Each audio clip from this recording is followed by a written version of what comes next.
I'd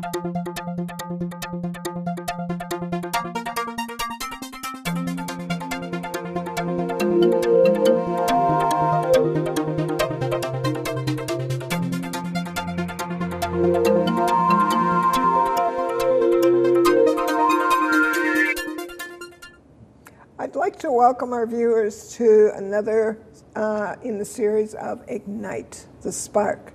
My name is Deb Walniak.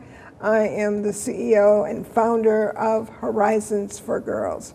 And we talk about Ignite the Spark. For us, that's very important because when we're mentoring and working with our students, we're igniting a spark. And that can come in the most unusual settings.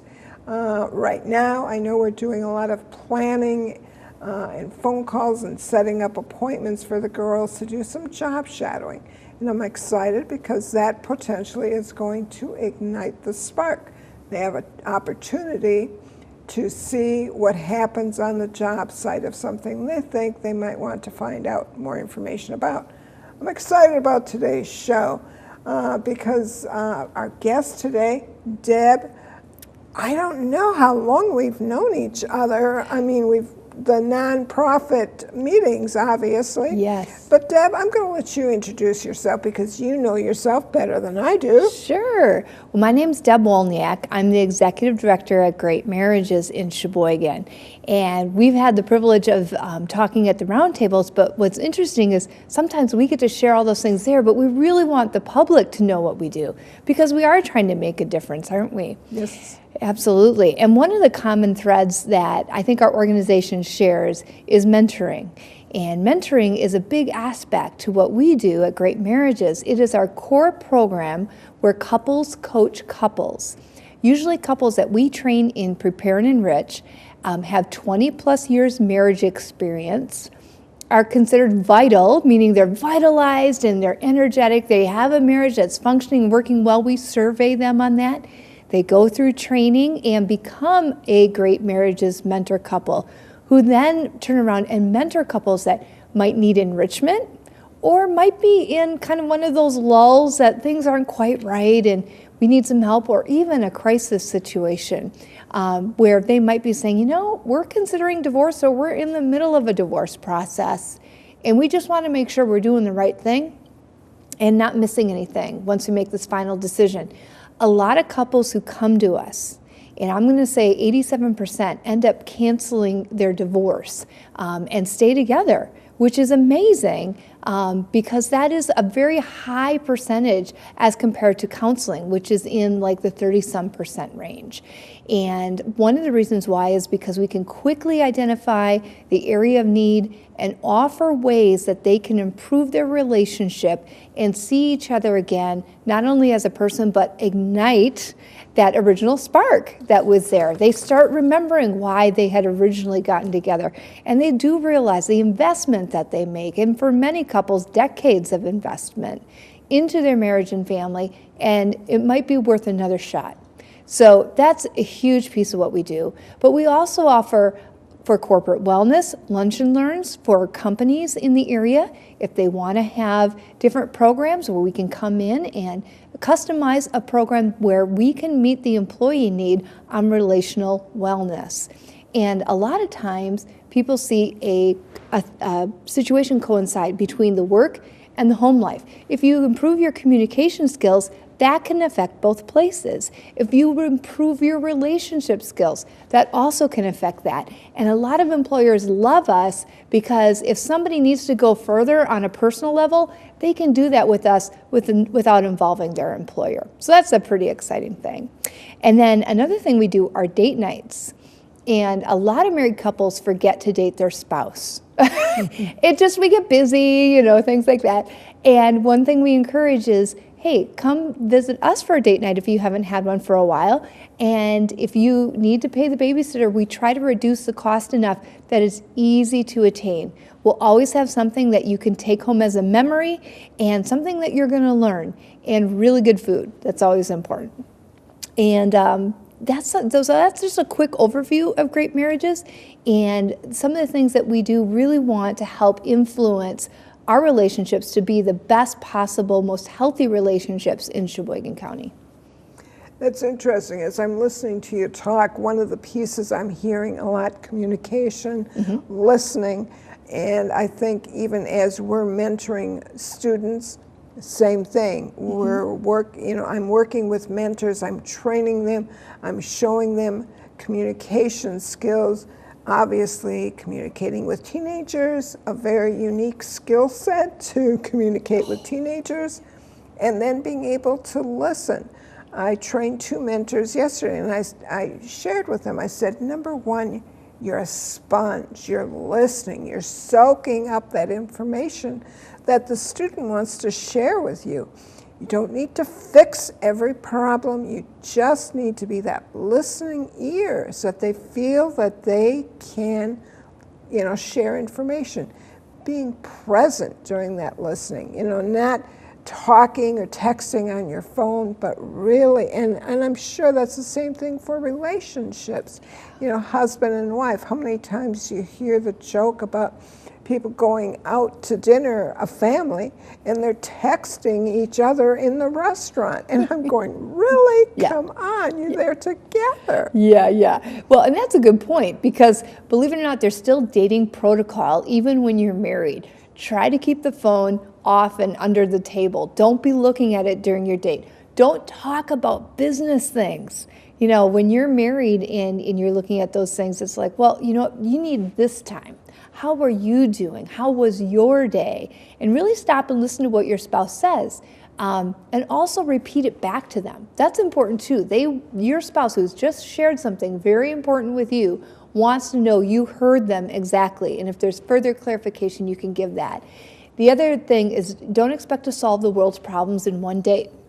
We don't want this to be like high pressure situation. No, this, as well as I do, relationships and good relationships take time, investment, communication. And really, I'm impressed with what you're talking about, because so many teens are on the phone and their social is through their phone.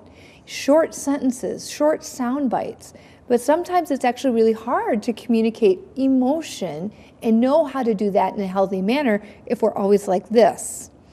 And so even eye contact is something that is new to some teens and is hard to do. So I'm hoping that even the things that you're doing can help teach some of those things again, because it is vital for a healthy relationship. Yeah. I'm excited about, once a year we do a program, and today after school we have, gentleman's name is Ken Bailey. Yeah. He's a published cartoonist. His wife, I'm not sure if she's still working, she is a social worker, but Ken loves to do a program once a year with the girls, and he shows them how cartooning is a form of communication. Oh, yeah. So they're able to share something maybe in a cartoon that they're not ready to share with a parent or even a mentor yet. Yeah. But they're cartooning and they have so much fun. It's another one of those tools in the toolbox for communicating. That's true. We always have fun with that one. That's true. And I'm going to say, I'll stretch this one.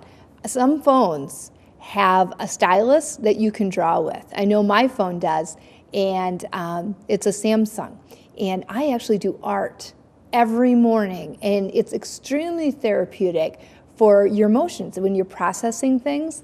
And it doesn't have to be anything specific. It could be designs and colors and things like that. And it's funny how I look back on those moments. I go, oh yeah, I remember that day. That's when I felt like this. So yes, I encourage that. That's wonderful and a great way to communicate. If you're not a writer and you got to get some of that emotion out, why not use art? That's an excellent example. Yeah. We've got another thing that we like to do with our students is typically 3 times a year we take them on a week up in May, and we'll be at Pilgrim Center, Green Lake, just by Ripon. Oh. And so I'm excited about that. And we've got a lady that does doodling. She's going to be working with them. I've got an artist, impressionist. She does a lot of impression art. And so she's going to be, in fact, she's created, I think there's like 30 some cards in this deck of her artwork. And on the back side of each piece of art is what she was feeling when she created that piece of art. Oh, yeah. So the girls are going to be able to go through that deck of cards, pick out one that they feel shares something important to them, and then they'll be able to communicate that with the group. So I'm excited. Some pretty neat pieces are starting to come together with that retreat. Well, you know what's interesting? I have a question for you. Do you feel that a lot of the retreats that you go on actually bring up some of those family relationships or even dating relationship topics and things like that? Is that something that you help coach in? Yes, we do. Okay. That definitely is a piece of it. You know, we've got students that, you know, that boyfriend is the ultimate have to have. That boyfriend, that is part of their makeup. And one of the things we stress with them is until you're your own person, you can't be a good quality partner in a relationship. Right. Well, and I agree with that. And one of the things that we've encouraged young people to do is create a goal sheet. What things do you value as a person? And what do you then look for in somebody that you might be dating or even a future spouse?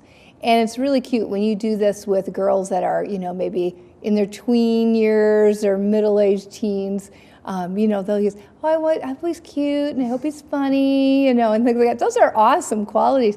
But then you start getting down to some even more, you know, important things. Does that person, you know, when I'm at a marrying age, do they hold a job? How are their family relationships with their core family? Many times, for many young people, they come later to realize that sometimes what I call generational neglect or abuse can sometimes be passed down. So to be aware of some of those things and to proactively work with people that can help bring you to a healthy stage in yourself or that other person before you make a lifelong commitment is really, really important. So creating healthy, safe boundaries for yourself and knowing very, very clearly who you're dating, what their intentions are, and frankly, what you want as a woman, as a young lady. One of the things that I have seen that's really, really important for women, I know you're working on this with these girls, and that's excellent, is helping them find their voice.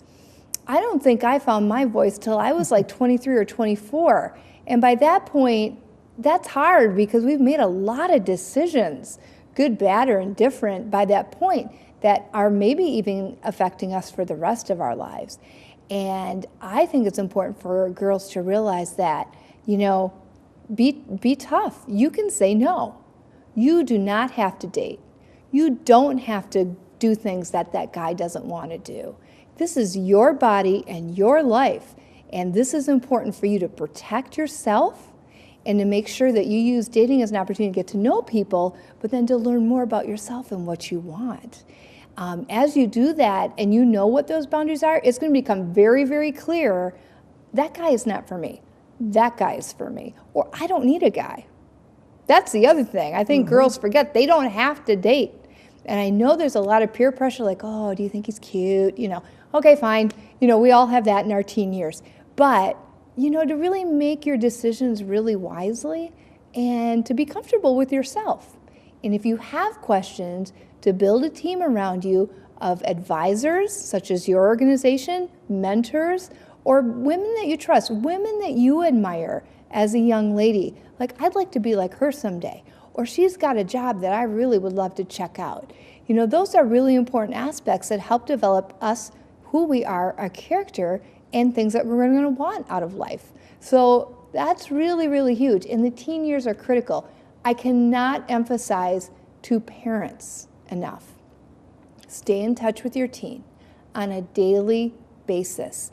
Fathers, be excellent role models for your sons and daughters.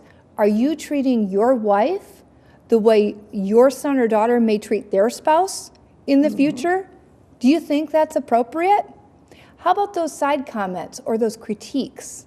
Your children are watching that. Are your children, even teens or even as young as toddlers and infants, are they sensing peace in the home or are they sensing the struggle? And I'm telling you right now, even the little things make a difference.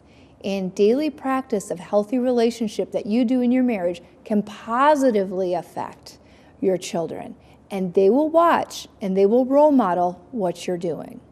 So it is a serious topic, and this is one of the reasons why we do need groups in the community that are standing in the gap. We have a lot of parents that are missing, or sadly, in divorce situations, a lot of fathers that are missing. So that feeling of protection is sometimes feeling like gone. The father carries a major role in that.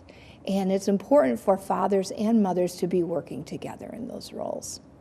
Really is. That whole family unit is so critical. I mean, I think when I was small and going to school, and I would go downtown, and I grew up in Plymouth, and Orrin Adams at Adams Pharmacy, he would say, "Oh, well, how's your parents' business going?"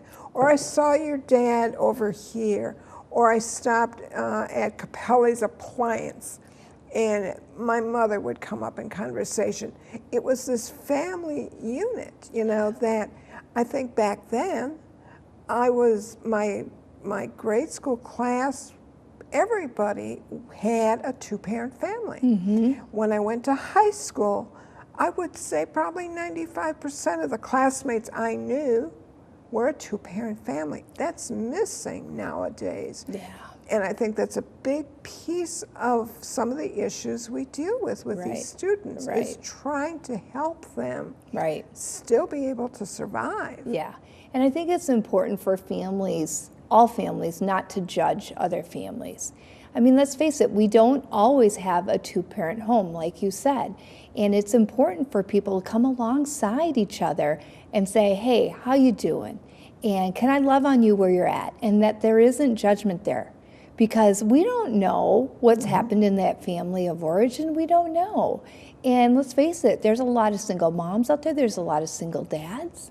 And they're trying to do the best they can to raise those children. And we need to support them on that and let those children know, no matter what, they still matter.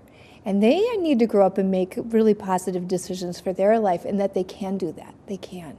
Yes, some of those hurts and those wounds are there. And I think people also have to realize that we all have different levels of brokenness, even in families that are still intact. Really. And this is hard for some people to hear. You could look as wonderful as you want to on the outside. You could have a great job. You could have a great house and drive the right car. But a lot of times there's brokenness with inside those four walls of that house. And I need to encourage people to be brave to address it. If the parents are not addressing whatever that concern is, and the young people are seeing it, or the children, please talk to a counselor or a trusted advisor confidentially to get help. Because if you know that there's something that's missing, speak up. You need coaching. You need someone to come alongside you and to make sure that you're doing as best as you can, even in the situation that might be difficult. But to be able to have the courage to address it is so important. So, so, so important. Don't be silent. Address it. Ask for help. I mean, don't be afraid. That isn't a sign of weakness to ask for help. Absolutely. And that's what we try and stress with the students over and over is there's all kinds of people out there that are willing to help. That you really need to try and connect with. Right. And they're more than willing to help. I mean, that's what's exciting. That whole, I remember years ago working with Mary Jo Tittle with the Family Resource Center, and that whole, it takes a village to raise a child. I mean, it takes all of us working together. That's right. And that to me is critical. Right. One of the things I want to make sure I do before the end of our show is I'm going to ask you what kind of things you've got coming up, maybe some programs, some resources that you want to make sure that our viewers are aware of. Yeah, sure.